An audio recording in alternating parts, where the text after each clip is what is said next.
In the 19th century, gas and oil burners constituted the primary sources of illumination in lighthouses.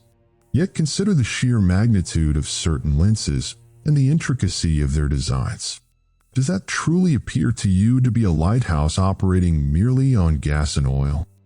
In reality, the meticulous design and elaborate construction of these lighthouses would have been deemed an engineering marvel by the inhabitants of the 19th century, were it not for the fact that those who preceded them were, in truth, technologically advanced. The role of mercury in rotating the lens stands as a precise illustration of functional repurposing. It is plausible that the complex assemblies of the summits of lighthouses were modified to become illuminated lenses, thereby confining the lighthouse's role solely to guiding ships, whereas originally it had functioned to extract etheric energy. This may also account for the presence of clocks within lighthouses.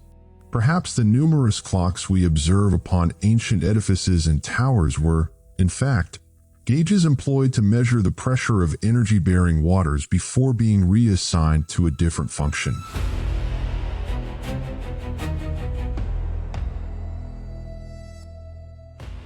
The history of lighthouses is of considerable significance, for it first furnishes evidence of mercury within apparatuses positioned directly in the dome, those very spaces we now find vacant in many structures.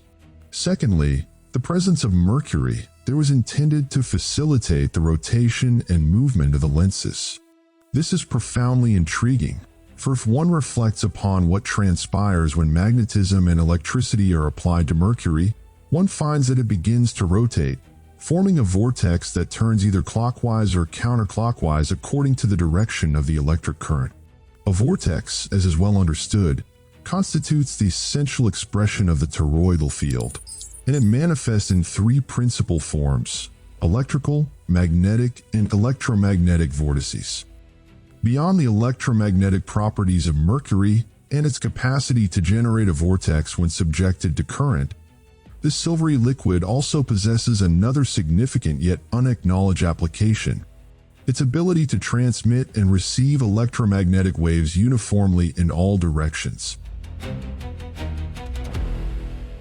The difficulty, however, lies in the fact that mercury amalgamates readily with gold, copper, silver, and numerous other metals, iron being the notable exception.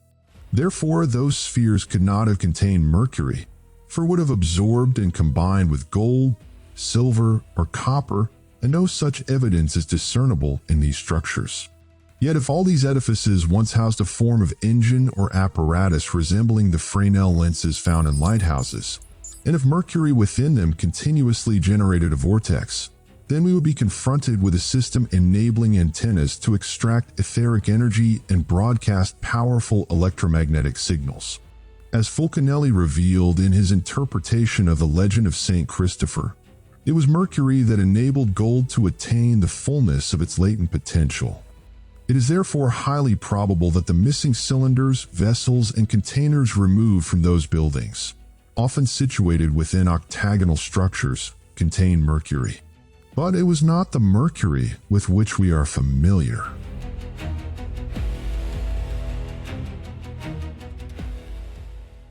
If some lighthouses to this day still operate their lenses upon mercury, does that imply they continue to extract etheric energy? Certainly not. This is likewise clarified by Fulcanelli. In another passage of his book, The Mystery of the Cathedrals, he states that the dissolution of the solar sulfur, or in other words, its absorption by means of mercury, gave rise to entirely different symbols. Yet the resulting body, homogeneous and meticulously prepared, retains the name of philosophical mercury. It is the primary fundamental substance or first compound, requiring only a gradual process of cooking to be transformed first into red sulfur, then into the elixir, and finally, in the third stage, into the universal medicine.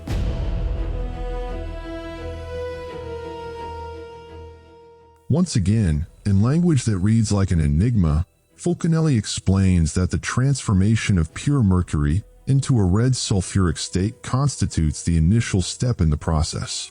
As previously mentioned, cinnabar, or mercury sulfide, is red in color. As we observe in the illustrations depicting Saint Christopher, he is clothed in a mantle half gray, signifying Mercury, and half red, signifying red sulfur. The transmuted state of Mercury that enables gold, represented by Christ, to attain the utmost realization of its potential, or expressed in terms consistent with the legend, to reach mankind.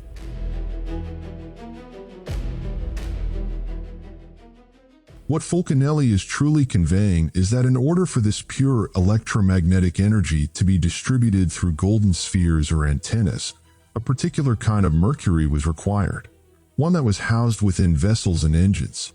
It is highly probable that this unique mercury was what enabled the extraction of etheric energy from the heavens. Perhaps this is merely a coincidence, if one believes in coincidences. Yet it is noteworthy that many small archaeological artifacts resembling vessels, which we observe today, contain red markings within them, as though they were a form of homage to the substance they originally held. I am aware of what you are thinking and what you intend to say. You wish to argue that I am constructing grand conclusions from fragments drawn from the ravings of a deceptive Masonic figure. But how do we know that those who lived in the ancient world were themselves the alchemists of old, and that mercury lay at the heart of their advanced technologies? Be patient with me. I shall later unveil the truth of this so-called Fulcanelli and reveal the deceptive Masonic character that he is. Yet, as I have stated before, I am still able to extract numerous half-truths from between the lines of his writings. The essential question, however, is this: why does this enigmatic book entitled The Mystery of the Cathedrals focus primarily on explaining architectural structures and their symbols in alchemical language? Saint Christopher is not the sole symbolic expression of the relationship between mercury and gold. The ancients articulated this chemical relationship through numerous symbols, just as they expressed their reverence for sound and water. In truth, these symbols were so widespread that the adversary was compelled to appropriate them and repurpose them as instruments of domination and deception. Otherwise, the grand reset of the 19th century would have failed in its entirety. The adversary's ingenuity lies in his capacity to seize symbols, redefine them, and deliberately distort them to such an extent that tracing the history and authentic meaning of a single symbol becomes an almost impossible task. Yet the abundance of lion and eagle statues dispersed throughout the ancient world points to the connection between the elements of gold and mercury. As Fulcanelli noted, the lion is the emblem of gold, representing stable terrestrial force, while the eagle signifies the aerial or volatile force, namely mercury. When the two protagonists meet, they struggle, attract one another, and tear at each other with immense energy until the adversaries unite into a single component, living mercury. This fusion between fixed gold and volatile mercury gives rise to the mythical creature known as the griffin, which we likewise see embodied everywhere across the ancient world. As is the case with Saint Christopher, the griffin symbolizes the alchemical mixture and union between mercury and gold, the compound that once supplied the technologies of the ancient world with energy. Yet the symbolic association between animals and ancient alchemy was deliberately erased from history, as ruling powers appropriated these emblems and transformed them into royal and noble insignia. These very creatures adorn national and imperial seals, such as those of the Roman Empire, the British Empire, the United States of America, and others. It is an act of post-colonial domination over the ancient world, whereby its symbols were seized and their histories effaced through fabricated narratives. Moreover, the chemical, alchemical, and esoteric symbol used to represent mercury is immediately recognizable, for it unites two of the most enduring symbols in human history and culture, the cross and the crescent. It is openly acknowledged that all religious symbols predate their current religious usages, having once belonged to other cultures and embodied different meanings in earlier historical epochs. Yet public acknowledgement does not necessarily render the claim logical. Is it conceivable that our forebears, along with their own ancestors throughout history, were so bereft of creativity that they were compelled merely to recycle pre-existing symbols?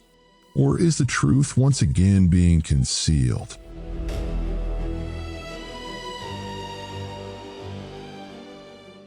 The interweaving of symbols within Christian and Islamic cultures is so pervasive in our world that, upon close examination, it appears profoundly anomalous. If we accept the official historical narrative, if we believe in the chronicles of the Crusades, the Ottoman-Habsburg Wars, and the enduring notion of conflict between East and West, then the presence of the crescent upon numerous purportedly medieval European heraldic emblems becomes entirely illogical. Although this might be dismissed as yet another instance of cultural appropriation, the historical narrative loses all credibility when we turn our attention to the buildings themselves. Why was the Great Hagia Sophia originally constructed as a church by the so-called Roman Empire?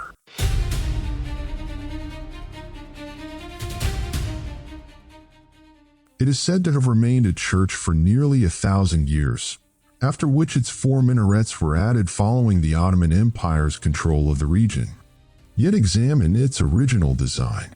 It bears no resemblance whatsoever to traditional cathedrals. Nor is this an isolated case. It is a recurring pattern.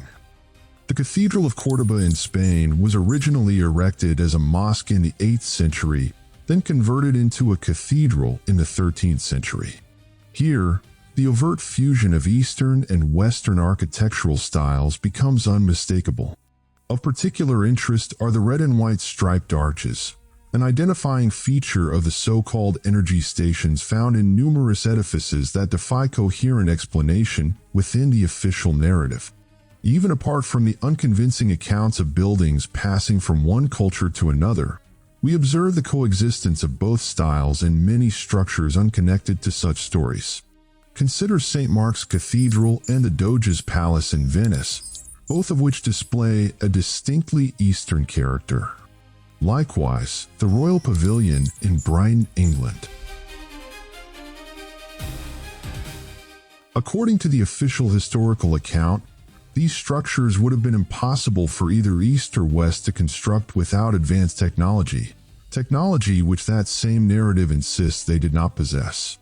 While the official story recounts tales of architects drawing inspiration from both Eastern and Western edifices, we must remember that in those eras people did not have accessible or convenient means of transportation. Travel between continents and nations required long months, and there were no cameras to document such structures for the purpose of reproducing them with astonishing precision. Moreover, why do Jewish temples not possess a distinctive architectural style uniquely their own, as mosques and cathedrals do? This fusion of architectural forms is evident everywhere. Thus, we encounter water pumping stations resembling cathedrals, water towers evocative of castle turrets, and cathedrals that mirror the architecture of governmental edifices. This is because all these structures belong to a single, unified, and sophisticated civilization. Consequently, we observe a vast number of ruined cathedrals throughout the Middle East, which were systematically destroyed and desecrated during and after the Great Reconstruction efforts, all in service of cementing a fabricated narrative. It is for this reason that the symbol of the crescent appears in images from the 19th century in locations where its presence would have been historically incongruous. Consider, for instance, this image from Brazil. Examine it closely. To this day, the proportion of Muslims in Brazil does not exceed 1% of the population. So why does the crescent appear atop one of these 19th century antennas? And why does it manifest in San Francisco in the year 1877? Furthermore, why do numerous historical images depict antennas composed of both the cross and the crescent? We also observe countless structures entirely devoid of religious insignia, merely serving as ordinary antennas. As for the unusually shaped antennas we encounter, Many functioned as instruments designed to amplify and transfer etheric energy to other antennas, and were never intended as emblems of divergent religious sects in the ancient world. It is highly plausible that these religious connotations were superimposed later to fracture the unity of the ancient world and to distort its understanding of the divine. Even mainstream historical accounts concede that the crescent was not associated with the Ottoman Empire until the 19th century and did not become a recognized symbol of Islam until the year 1950. The symbolism of the crescent and the cross is far more intricate than most people realize. In the context of these antennas, they appear to serve as a symbolic homage to alchemical mercury, which enabled these devices to function and fulfill their purpose, while also possessing broader implications linked to the spiritual dimensions and etheric energy permeating our world. We shall return to these symbols in greater detail later. It must be emphasized that this observation is not intended to diminish the contemporary significance of these symbols, nor to deny the existence of God. Symbols evolve over time, yet this evolution has been meticulously orchestrated by those who exert dominion over our world. This point is of fundamental importance. Undoubtedly, I am fully aware that much of what I present may provoke sensitivity in some readers.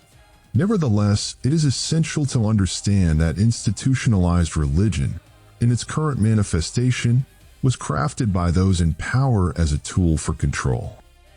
Many contemporary religious institutions are corrupt, employing faith as a facade to conceal their true allegiances to the psychologically manipulative elites who govern our world.